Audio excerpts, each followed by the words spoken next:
Assalamualaikum warahmatullahi wabarakatuh. Waalaikumsalam warahmatullahi wabarakatuh. Salam Persma. Salam. Baik, pada sesi kali ini saya akan memandu acara podcast kita pada kali ini. Sebelumnya, perkenalkan nama saya Muhammad Galifari. Di sini saya anggota Pers ACD. Nah, pada podcast kali ini saya akan ditemani oleh bisa dikatakan seorang penulis muda yang telah menghasilkan karya dan telah dibukukan. Nah, ini ada teman saya juga di Pers, tapi dia ini sebagai ketua umum LPM UBB tahun 2021. Baiklah, the one and only Andri Darmawan. Baik, silakan Andi bisa perkenalkan diri kepada teman-teman kita yang ada di rumah. Oke, baik. Halo Sobat Persma dan juga teman-teman yang sedang menyaksikan video ini. Perkenalkan, nama saya Andri Darmawan, mahasiswa jurusan Hukum Fakultas Hukum Universitas Bangka Belitung. Saat ini saya berada di semester 6 mau ke semester 7. Dan di UBB saya diamanahkan sebagai Ketua Umum Lembaga Pers Mahasiswa Universitas Bangka Belitung periode tahun 2021. Terima kasih. Gokil banget sih. Udah ganteng, ya, tampan, menawan, dan memiliki segudang prestasi juga. Bisa dikatakan dia Ketua Umum LPMB dan sekarang menjadi penulis buku, ya. Bisa dikatakan penulis buku. Dan bisa dikatakan penulis buku, apa judulnya? Andri Darmawan, maaf. Oke, sebenarnya ini masih belum buku pribadi saya sendiri, karena buku catatan literasi mahasiswa yang berjudul Dampak Sistemik Pandemi COVID di Bangka Belitung ini merupakan kolaborasi mahasiswa dan juga dosen saya sendiri, yang mana buku ini dilatar belakangi oleh situasi yang sedang kita hadapi saat ini, tentunya yang juga menjadi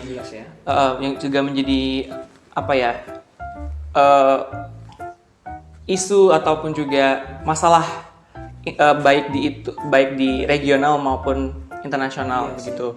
Jadi dengan begitu kami juga diajak oleh dosen, yaitu Bapak Muhammad Saiful Anwar SHLLM. Itu dia mengajak teman-teman mahasiswanya, termasuk saya sendiri dan 4 teman orang yang lain.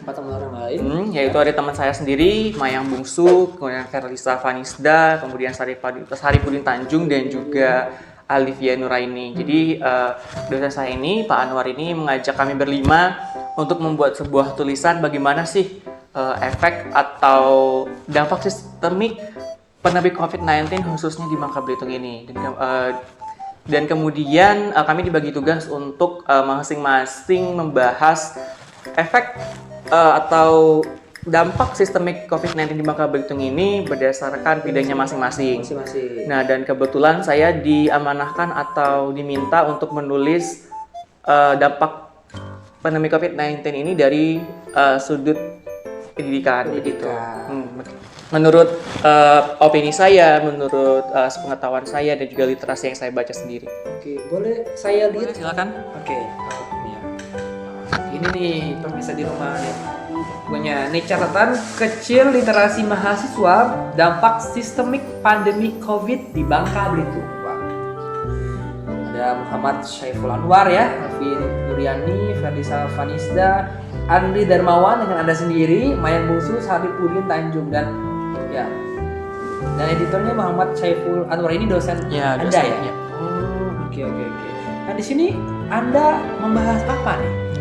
Seperti yang saya sampaikan sebelumnya, bahwa di sini saya diminta untuk memberikan sudut pandang saya terkait dampak pandemi COVID-19 khususnya di dunia pendidikan. Yang berjudul Metamorfosis Pendidikan di Era Pandemi COVID-19 saat ini. Nah, itu tuh jadi judul kita tuh, Metamorfosis Dunia Pendidikan di masa pandemi COVID-19. Nah, bisa dijelaskan nggak sih apa yang Anda tuliskan di situ? Oke, baik. Seperti yang kita ketahui bahwasannya pandemi COVID-19 ini banyak merubah tatanan kehidupan manusia, bahkan dunia. terutama di bidang pendidikan sendiri, yang mana memang dunia pendidikan kita sekarang seakan berubah.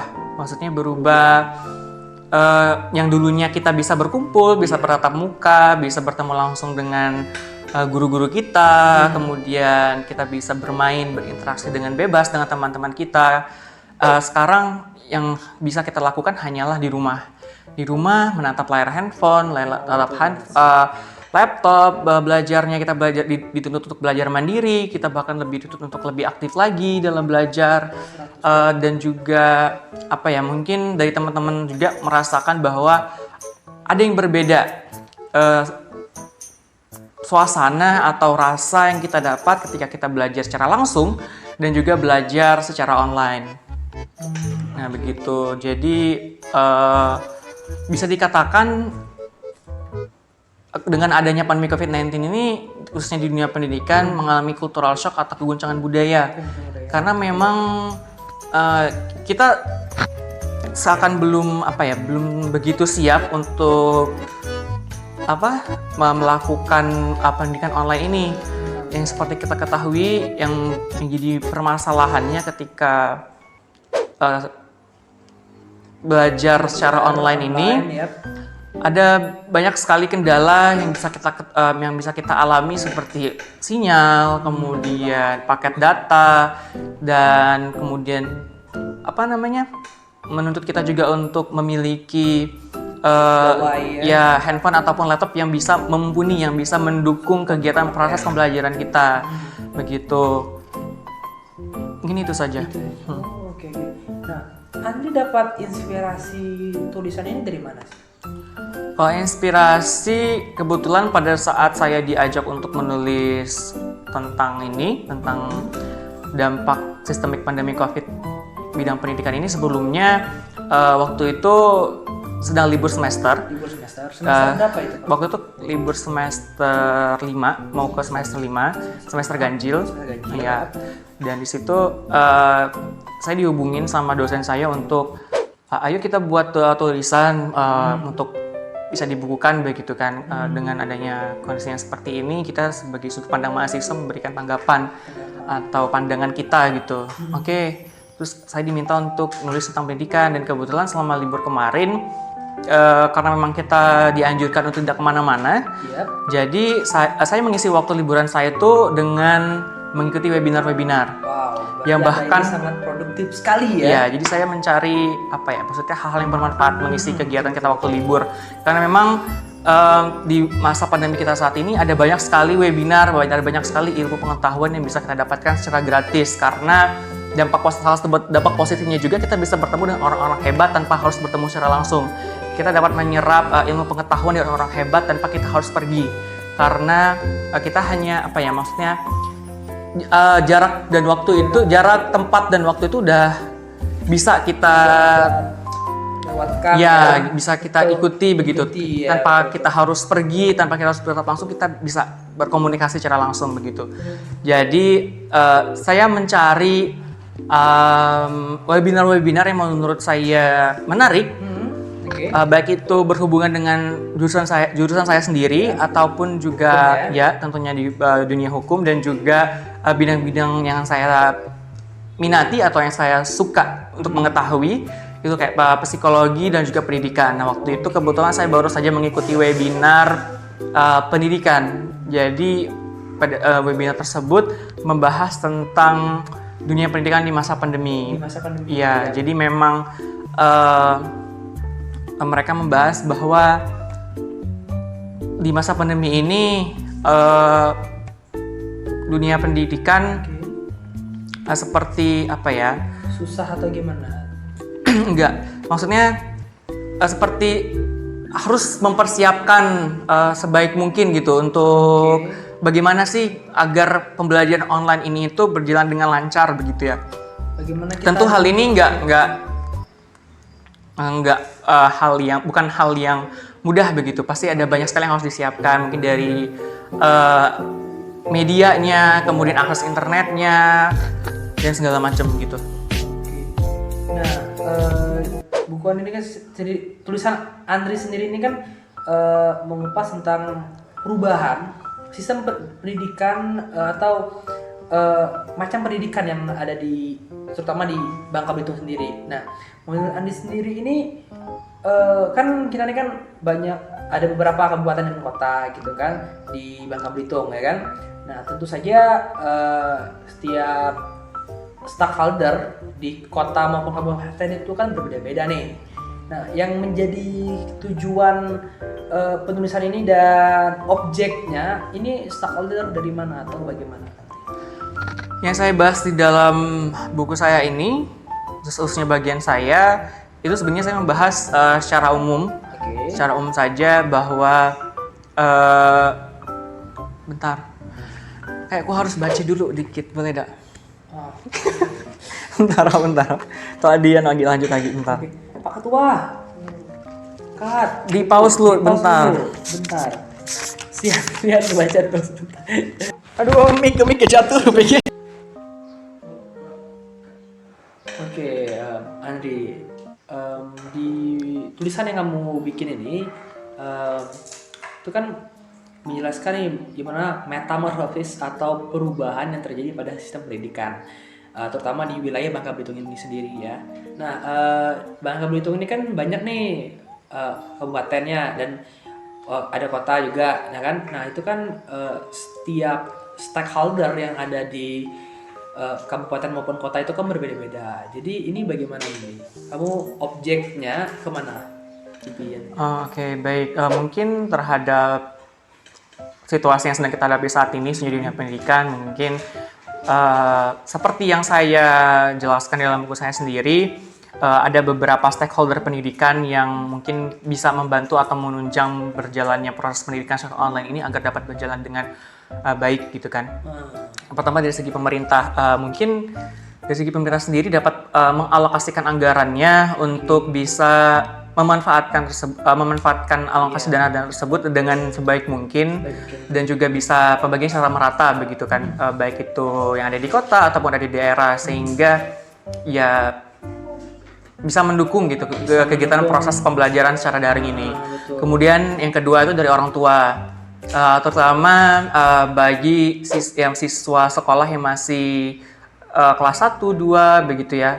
Jadi harapan peran orang tua di sini sangat dibutuhkan sekali. Sangat dibutuhkan ya, sekali jadi jadi diharapkan para orang tua itu dapat menjadi guru gitu di rumah bagi anaknya sendiri, mengarahkan anaknya untuk bisa belajar dengan baik, kemudian mengerjakan tugasnya sendiri, karena memang beberapa fenomena yang saya lihat sendiri bahwasannya sekarang itu malah yang menjadi siswa kembali itu adalah orang tuanya sendiri kan. Orang tuanya sendiri, bahkan ya. tugas-tugasnya, ulangannya pun yang dikerjakan sebenarnya oleh orang tua. Jadi intinya jadi permasalahan sih dalam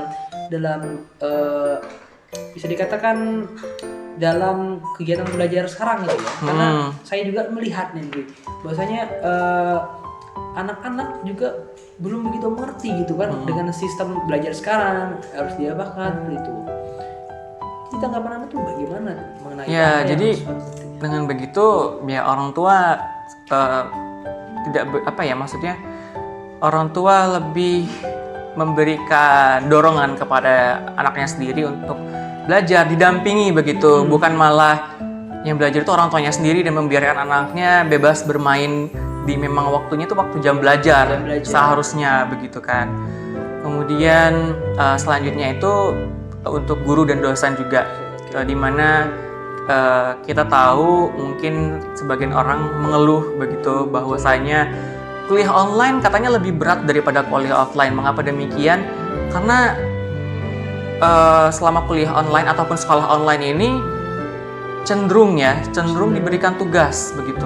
Betul banget. Jadi harapannya begitu bagi guru dan juga dosen itu untuk tidak sering memberikan tugas, akan tetapi diimbangi juga dengan proses pembelajaran, kemudian penyampaian materi gitu kan. Jadi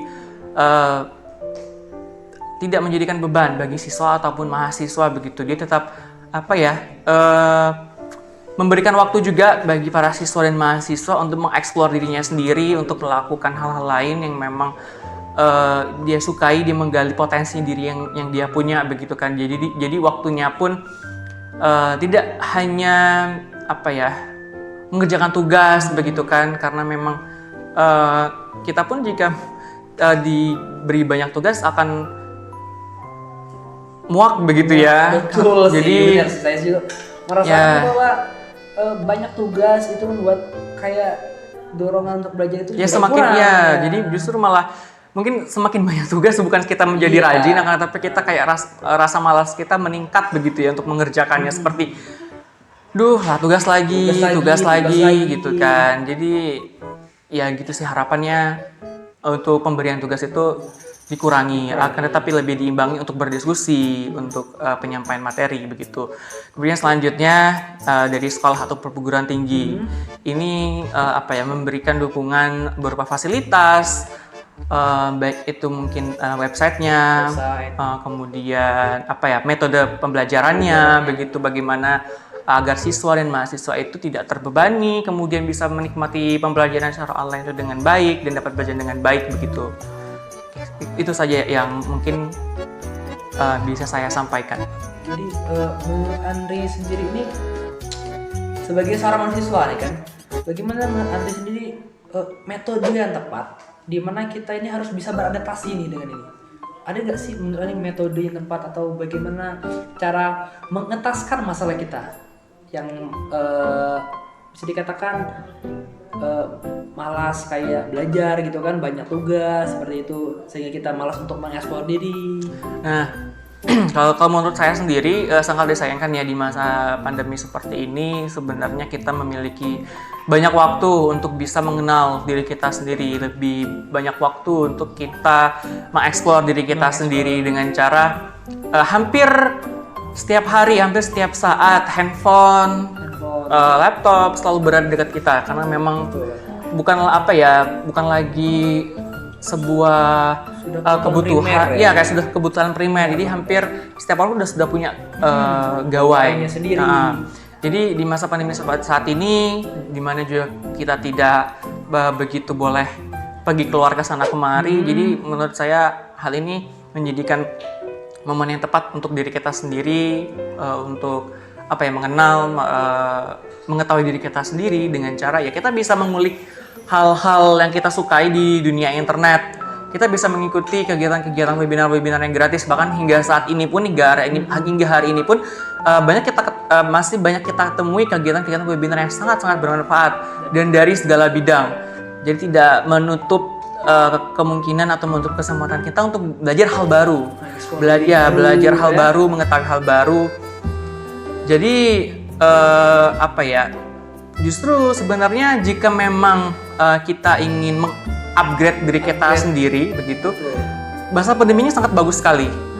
Karena kita memiliki banyak waktu luang sendiri begitu ya, sendiri nggak pergi kemana-mana, berinteraksi dengan orang lain, jadi lebih istilahnya me time gitu. Me time untuk mengetahui tentang diri kita sendiri, untuk bisa melakukan hal apa yang kita senangi begitu ya. Begitu. Bisa berkomunikasi dengan interpersonal kita sendiri ibaratnya ya. Betul. Iya sih, sebenarnya masa pandemi ini harus kita manfaatkan sebaik mungkin, bukan kita malas-malasan sebenarnya cuma hanya selonjoran di kasur atau main game di gawai seperti itu ya. Seharusnya kita bisa mengeksplor ya Andri ya. Dan banyak sekali webinar gratis ya, dan kamu ikutnya gratis rata-rata ya atau gimana? Iya, dan ya kalau ada yang gratis kenapa enggak kan ya. Jadi ya ada yang bayar juga kenapa enggak. Ya kalaupun memang bayaran yang diminta itu sesuai dengan apa yang kita dapatkan juga kenapa enggak ya. Terus juga saya di fakultas saya sendiri, saya juga membantu sebagai staf laboratorium hukum. Di sana juga di laboratorium hukum sendiri itu rutin mengadakan seminar-seminar hukum sekitar 1 bulan hingga 2 bulan sekali begitu. Dan saya juga termasuk salah satu admin dalam kegiatan tersebut. Ya, jadi juga saya mengikuti dan mengetahui, walaupun saya sebagai panitia pelaksana, tapi juga saya bisa mendapatkan ilmunya begitu. Oke, betul juga sih. Dimana kita menyelam sambil minum air istilahnya ya. Oke, terakhir Andri, apa sih harapan kamu atau kiat-kiat kamu lah untuk kepada teman-teman di rumah nih agar bisa lebih produktif atau apalah ingin kamu sampaikan kepada pemirsa di rumah. Oke. Di kondisi yang kita pada saat ini, tentunya kita lebih bisa memanfaatkan waktu. Kita bisa melakukan hal yang sebelumnya belum pernah kita lakukan, kita coba untuk lakukan. Hal sebelumnya yang sempat kita tertunda akibat aktivitas kita yang sering di luar dapat kita lakukan sekarang. Kemudian kita bisa lebih bercermin diri begitu, untuk mengetahui apa sih yang saya suka, apa sih yang saya ingin, apa sih yang ingin saya eksplor dalam diri saya sendiri. Kemudian melakukan hal-hal yang positif, kita bisa juga melakukan olahraga. Kemudian baca buku, menulis, begitu. Kita mencoba keahlian-keahlian baru, begitu. Terus juga mau nonton program-program edukasi yang bermanfaat. Bahkan pun sekarang konten edukasi atau konten pendidikan itu hampir di setiap media sosial bisa kita ketemui. Bahkan di TikTok pun yang dulunya media sosial hanya untuk orang-orang joget-joget, menari-menari nggak jelas begitu ya. Iya, pernah dihujat juga. Justru sekarang malah banyak sekali influencer TikTok, terutama influencer pendidikan begitu, memberikan ilmu pengetahuannya kepada teman-teman TikTokers ya bisa dikatakan. Baik itu dari segi ekonomi, bahasa Inggris, hukum, itu banyak sekali kita ketemu konten-konten pendidikan dalam TikTok. Itu tentunya tergantung dengan apa yang kita sering likes, kita ikuti di TikTok ya. Jika memang kita mengikuti atau menyukai video-video konten yang tidak kurang bermanfaat, maka akan itulah yang muncul di FYP.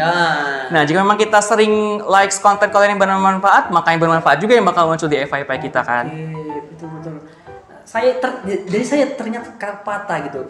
Jika kita berteman dengan pandai besi, kita akan menerima yang namanya bisa pandai besi gitu kan. At least kita bisa mengetahui apa-apa tentang mengenai besi gitu.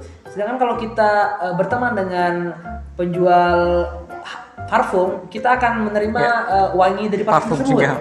Betul. Jadi itu tergantung dengan apa yang kalian cari, tergantung apa yang kalian inginkan. Betul ya? Baik, terima kasih Saudara Andri Darmawan yang telah memberikan penjelasan mengenai bukunya tentang tulisannya yang berjudul Metamorfosis Dunia Pendidikan yang saya sudah baca sekali dan itu keren banget. Jadi teman-teman yang mau membaca ya tulisannya bisa kontak Andri yang akan kita tahu di kolom deskripsi nanti. Nah baiklah, sampai di sini saja. Wassalamualaikum warahmatullahi wabarakatuh. Waalaikumsalam warahmatullahi wabarakatuh.